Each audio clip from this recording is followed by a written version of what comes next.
Now, Marcus Stroman, a pitcher that Cubs are hoping they have for the stretch run. What's the latest on him? Yeah, and that's that he threw a bullpen and that he gave a thumbs up. And looking at what they're doing right now, Drew Smyly was just moved to the bullpen. I think you just mentioned that. And that's because he's had some struggles, and it's just gotten worse and worse since being so dominant at the beginning of the year. What that tells me is that we already knew Javier Assad was kind of slating into that spot in the rotation, and he's going to get another start. So that's number 2 for him. Hayden Wisniewski came in relief yesterday, so that tells me that he's not going to be in the starting rotation. There's not a lot of options in the minor leagues. Ben Brown, who is right now one of the Cubs' top pitching prospects and is in AAA, is dealing with a left oblique lat injury, and he's just not ready right now. You know, he could have pitched earlier in the year, would have been a great time to have him. The update on him is he's getting better, but that he's not ready yet, and he's not, ready to come in and throw here. He's not even throwing in AAA. So the answer to this is that Marcus Stroman, in my opinion, is getting closer and closer to come back, right? Because you wouldn't move Drew Smyly out of the starting rotation if you didn't feel like Marcus Stroman was going to slide into that spot if you keep Javier Assad in the rotation. Plus, you have the 2 off days coming up. Today's an off day, and then at the end of this Blue Jays series. So the Cubs played 16 straight games without a day off, or they played 16 straight days without an off day. And they did really well. I mean, they were fantastic. They played great baseball. So now they get to rest up, restart that rotation again, and we'll see kind of how it plays out.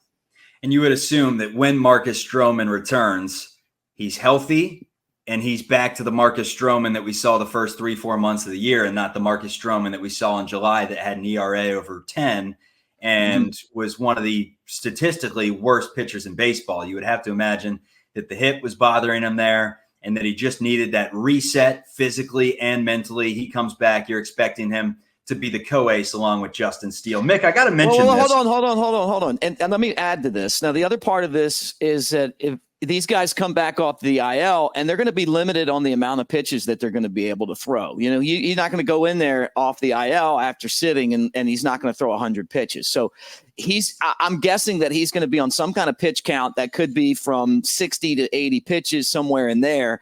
And so even with him back in the rotation, it's not like he's back in at 100%, right?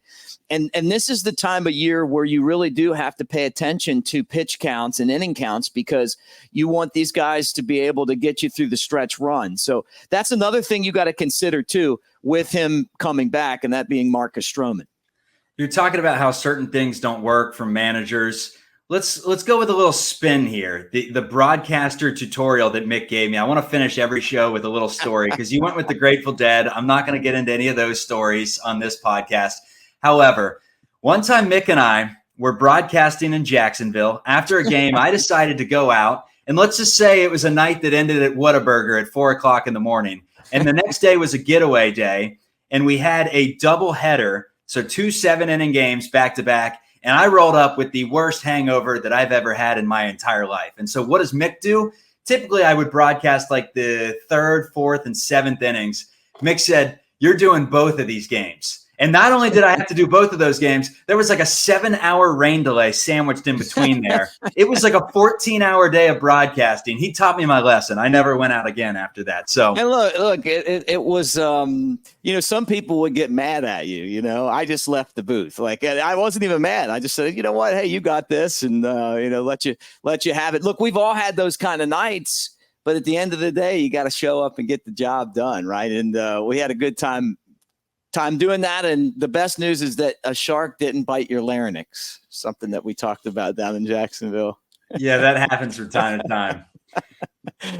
Well, look, man, this was a lot of fun. And I want to ask everyone again to like and subscribe. We're going to start doing shots and drinking beers when we get subscribers. We're just closing in on 1,000, and we really want to get there and give out this Ryan Sandberg baseball, and we got some other really cool stuff for you guys as well. So we appreciate everyone that's been a part of the channel, and let's keep talking. And look, comment section, man. Look, whether you agree or you disagree with me, I love hearing from you guys.